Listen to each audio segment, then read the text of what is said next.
కాణిపాకంలో అంగరంగ వైభవంగా చవితి వేడుకలు జరుగుతున్నాయి. ప్రత్యేక పుష్పాలంకరణతో ఆలయం ముస్తాబైంది.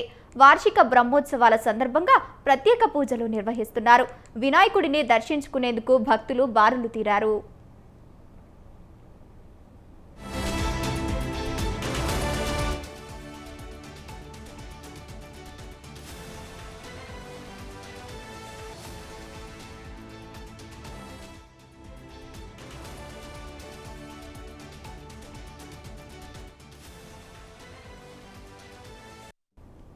వినాయక చవితి పర్వదినాన భక్తులకు వివిధ రూపాల్లో గణపతి దర్శనమిస్తాడు.